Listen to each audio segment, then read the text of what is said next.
శ్రీశైలంలో Boochepalli cottage అప్పగింతలో high drama నడిచింది. ఆదివారమే హడావుడిగా కాటేజీని అప్పగించగా అధికారులు ఒక్క రోజులోనే స్వాధీన ప్రక్రియను పూర్తి చేశారు. ఈ వ్యవహారంలో ఆలయ అధికారులు అత్యుత్సాహం చూపారన్న విమర్శలు వినిపిస్తున్నాయి. శ్రీశైలంలో వైసీపీ ప్రస్తుత దర్శి ఎమ్మెల్యే బూచేపల్లి శివప్రసాద్ రెడ్డి తండ్రి సుబ్బారెడ్డి గతంలో నిర్మించిన కాటేజీని ఆదివారమే హడావుడిగా అప్పగించారు. కాటేజీని దేవస్థానానికి అప్పగించడానికి వచ్చిన తర్వాత దాన్ని స్వాధీనం చేసుకోవడానికి 2-3 రోజుల సమయం పడుతుంది. నిబంధనల ప్రకారం నిర్మించారా లేదా, అందులో ఫర్నిచర్, ఇతర వస్తువులు ఏమేమున్నాయి అనే వివరాలను దేవస్థానం ఇంజనీర్లు నమోదు చేసుకుంటారు. దాతలు కూడా సంబంధిత వివరాలతో ఈవోకు లేఖ రాస్తారు. ఎమ్మెల్యే తండ్రి బూచేపల్లి సుబ్బారెడ్డి ఆ కాటేజీని నిర్మించి స్వాధీనపరిచే బాధ్యతను తనకే అప్పగించారని వైపీ చలమారెడ్డి అనే వ్యక్తి దేవస్థానం అధికారులకు శనివారం లేఖ రాశారు. కాటేజీని, అందులోని వస్తువులను తాను స్వాధీనపరుస్తున్నారని శనివారం నాటి తేదీ వేసి సంతకం చేసి దేవస్థానం వారికి లేఖను, కాటేజీ తాళాలను ఇచ్చారు. వెంటనే తీసుకోవాలని ఒత్తిడి తేవడంతో ఆలయ అధికారులు ఆదివారం సెలవు రోజైనా హడావుడిగా స్వాధీనం చేసుకున్నారు. దీంతో పాటే మిగిలిన మరో 6 కాటేజీలను స్వాధీనం చేసుకున్నట్లు అధికారులు తెలిపారు.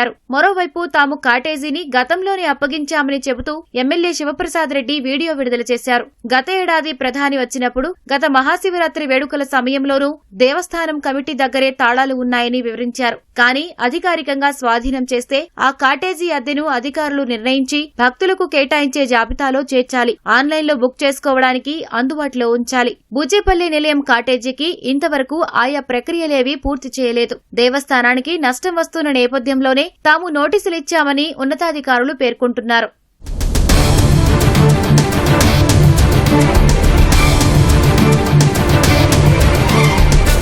దేవస్థానం రెవెన్యూ అధికారులు కాటేజీని స్వాధీనం చేసుకోవడంలో అత్యుత్సాహం చూపారన్న విమర్శలు వెల్లువెత్తుతున్నాయి. శనివారం రాత్రి చలమారెడ్డి లేఖ ఇవ్వగానే దాన్ని రెవెన్యూ విభాగ ఏఈఓ శ్రీనివాసరెడ్డి C5 సెక్షన్ కు పంపారు. ఆలయం ఇంజనీర్లు ఆదివారం కమిటీగా ఏర్పడి ఆ కాటేజీని సందర్శించారు. ఒక్క రోజులోనే స్వాధీన ప్రక్రియను పూర్తి చేశారు.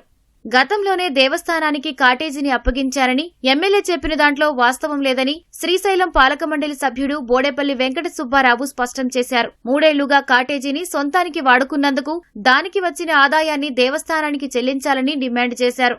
మరి దర్శి ఎమ్మెల్యే గారు చెప్తారు, మేము ఎప్పుడో కీసు ఇచ్చేసాము. సార్, మీరు కీసు ఇచ్చేస్తే హడావుడిగా ఎందుకు హ్యాండ్ ఓవర్ చేయాల్సి వచ్చింది? మరి ఇన్ని రోజుల నుంచి, ఇన్ని సంవత్సరాలు, 3 సంవత్సరాల నుంచి కరెంటు బిల్లులు వస్తున్నాయి. దానికి అవన్నీ కూడా మీ ఆక్యుపేషన్లోనే ఉన్నాయి, మీరే అలాట్ చేసుకుంటున్నారు. ఇప్పుడేమో నేను 10 లక్షలు ఇస్తా, 20 లక్షలు ఇస్తాం, మా తప్పు జరిగితే అని చెప్తారు. ఇది కరెక్ట్ కాదండి. ఇందులో ఎటువంటి రాజకీయ కుట్రలు ఏం లేవు. వాస్తవం ఏంటంటే అది మీ కంట్రోల్లో ఉంది. మీరు ప్రజలందరికీ, భక్తులందరికీ క్షమాపణ చెప్పాల్సిన అవసరం ఉంది. అట్లాగే దేవస్థానానికి రావాల్సిన రెవెన్యూ, ఇప్పుడు ఆ కాటేజీ సుమారుగా 10,000 రూపాయల రోజుకి రెంట్ వస్తుంది. సో అక్కడున్న రష్ని బట్టి కాటేజీలు అనేవి ఖాళీగా లేవు అసలు. సో నెలకి 3 లక్షల రూపాయలు, సంవత్సరానికి 36 లక్షల రూపాయలు, 3 సంవత్సరాలు అంటే సుమారుగా 1,08,00,000 రూపాయల రెవెన్యూ ఆదాయం మా దేవస్థానానికి లాస్ అయింది. అలాగే కరెంట్ బిల్స్ వచ్చాయి. సో వీటన్నిటికీ సంబంధించి మరి ఎవరు బాధ్యత తీసుకుంటారు? మీరే బాధ్యత తీసుకోవాలి కదా. మీరు ప్రజలందరికీ కూడా సంజాయిషి ఇవ్వాల్సిన అవసరం ఉంది.